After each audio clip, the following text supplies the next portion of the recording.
ఇది ఒక గొప్ప దైవజనుని జీవిత ప్రయాణం.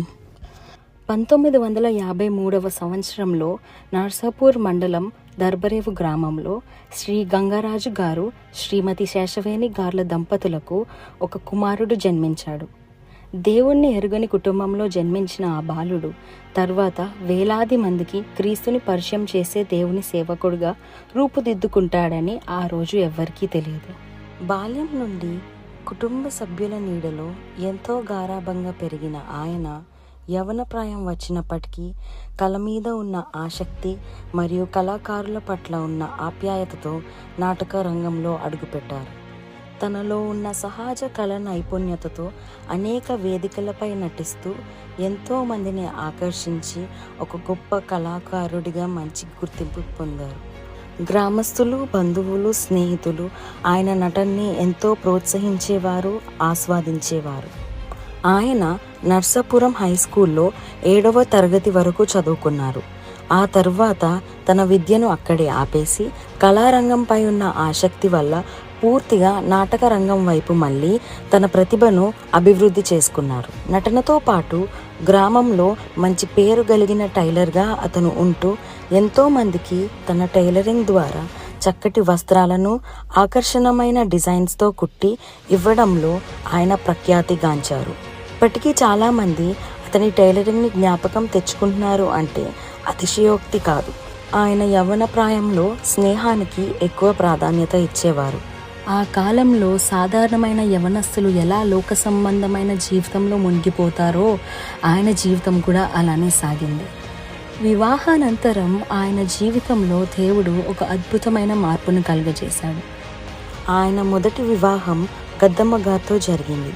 వివాహమైన కొన్ని సంవత్సరాల తర్వాత ఆమె తీవ్రమైన అనారోగ్యానికి గురి అయ్యి ఈ లోకాన్ని విడిచారు. గద్దెమ్మ గారు చనిపోయిన సమయంలో ఆమె నర్సాపురం క్రిస్టియన్ హాస్పిటల్లో అడ్మిట్ అయ్యారు. ఆ రోజుల్లో హాస్పిటల్లో జరిగిన ప్రార్థనలు, డాక్టర్స్ మరియు స్టాఫ్ చూపించిన ప్రేమ, సేవ అంతా చూసి ఆయన హృదయం కదిలింది. అప్పటి వరకు ఆయన లోకానుసారమైన జీవితం గడుపుతూ అనేక వ్యసనాలతో జీవించారు. కానీ గద్దమ్మ గారి ద్వారా యేసు ప్రభు ప్రేమ ఆయనకు పరిచయం అయింది. ఆమె మరణించిన తర్వాత కుటుంబ సభ్యులు మరియు తల్లిదండ్రులు ఎంతో ఆలోచించి గద్దమ్మ గారి చెల్లి పెద్దింట్లు అనగా శిరోమణి గారిని ఆయనకు జీవిత సహకారిగా మరియు పాపని పెంచడానికి సహకారిగా వివాహం చేశారు.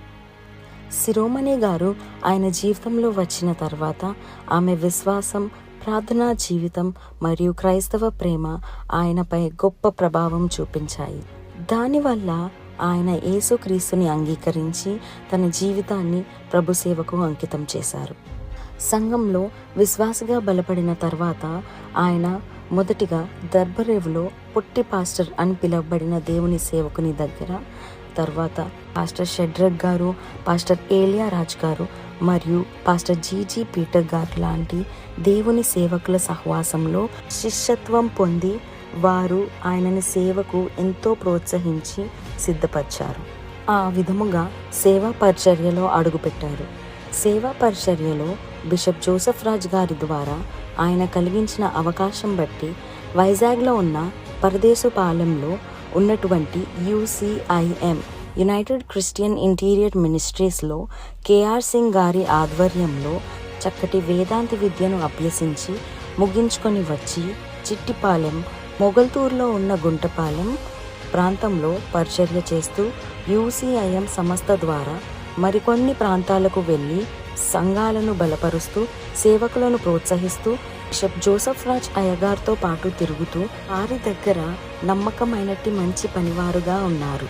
ఆ తరువాత హెర్మోన్ లివింగ్ వాటర్ మినిస్ట్రీస్లో కూడా ఆయనకి దేవుడు ఇచ్చిన కృపావరాలతో ఎంతో గొప్ప సహకారిగా ఉంటూ ఎంతో మంది మిషనరీస్తో పాటు ప్రయాణం చేసి దేవుని ఎరగని ప్రజల మధ్యలో పరిచర్య చేశారు.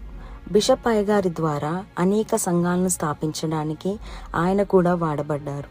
అనేక ప్రాంతంలో దేవుని సేవకులను సంఘాన్ని స్థాపించడానికి ప్రోత్సహించారు. పరిచర్యతో పాటు ప్రజాసేవలో కూడా పాల్గొంటూ MPTC సభ్యునిగా సేవలందించారు. మొగల్తూరు, గుంటపాలెం, బియ్యపతిప్ప, చిన్లంక, సార్వా, దర్బరేవు, మరెన్నో ప్రాంతాలలో సంవత్సరాల పాటు విశ్వాసపూర్వకమైన సేవ చేసిన అనంతరం దర్బరేవ్లో హెల్బోన్ ప్రార్థనా మందిరంని షెడ్రిక్ గారి తర్వాత బాధ్యత తీసుకొని ఎంతో నమ్మకంగా ఇప్పటి వరకు కడుతూ వచ్చారు. సంఘం పట్ల ఆయనకున్న ప్రేమను, విశ్వాసాన్ని, అంకిత భావాన్ని చూసిన దేవుడు ఆ పరిచర్యను సమృద్ధిగా ఆశీర్వదించారు. నేడు ఆ సంఘంలో ప్రతి విశ్వాసి ఆయన క్రీస్తు వైపు నడిచిన ఒక అమూల్యమైన ఆత్మకు సాక్ష్యం. ఒక మంచి కాపరిగా తన మందను ఆయన హృదయపూర్వకంగా ప్రేమించారు. ఎక్కడ ఉన్నా, ఎలాంటి పరిస్థితిలో ఉన్నా తన చివరి శ్వాస వరకు ఆయన ఆలోచన, ఆవేదన, ప్రార్థన అన్నీ తన సంఘం కోసమే. కుటుంబ పెద్దగా ప్రేమతో, జ్ఞానంతో, బాధ్యతతో తన కుటుంబాన్ని నడిపించారు. భర్తగా తన జీవిత భాగస్వామిని హృదయపూర్వకంగా ప్రేమించారు. తండ్రిగా త్యాగపూర్వకమైన ప్రేమను చూపించారు. తాతగా తన మనవళ్ళు, మనవరాళ్లకు ఆదర్శప్రాయమైన జీవితాన్ని అందించారు. ఆయనకి వాళ్ళ అన్నయ్య నాగేశ్వరరావు గారు వదినమ్మ అంటే ఆఖరి వరకు ఎంతో విలువనిచ్చి ఎంతో ప్రేమ కలిగి ఉండేవారు. ఈరోజు ఆయన కుటుంబం దేవుని సేవలో నిలబడడానికి ప్రధాన కారణం ఆయన ప్రార్థనా జీవితం. ప్రతిరోజు ఉదయం 4 గంటలకు నిద్రలేచి మోకాళ్లపై బిగ్గరగా దేవుని సన్నిధిలో ప్రార్థిస్తూ ఆత్మీయ యుద్ధం చేసేవారు. దేవుని పట్ల ఆయనకున్న ప్రేమ, విశ్వపూర్వకమైన సేవ, ప్రార్థనలే ఆయన కుటుంబాన్ని దేవుని మార్గంలో నడిపించాయి.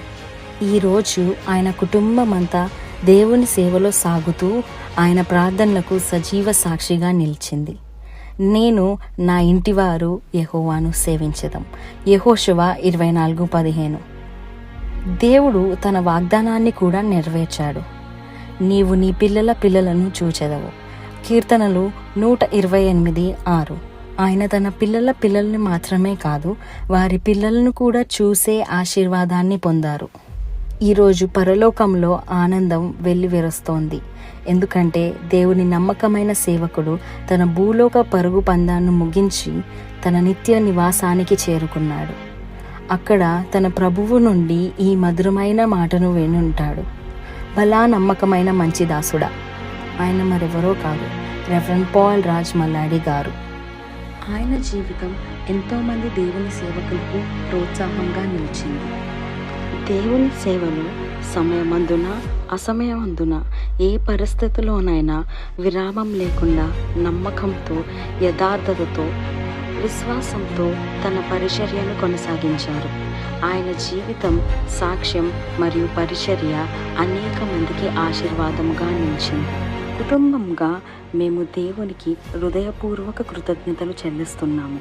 మా ప్రాంతంలో ఇలాంటి నమ్మకమైన దేవుని సేవకుడిని వాడుకున్నందుకు ప్రభువుని స్తుతిస్తున్నాము.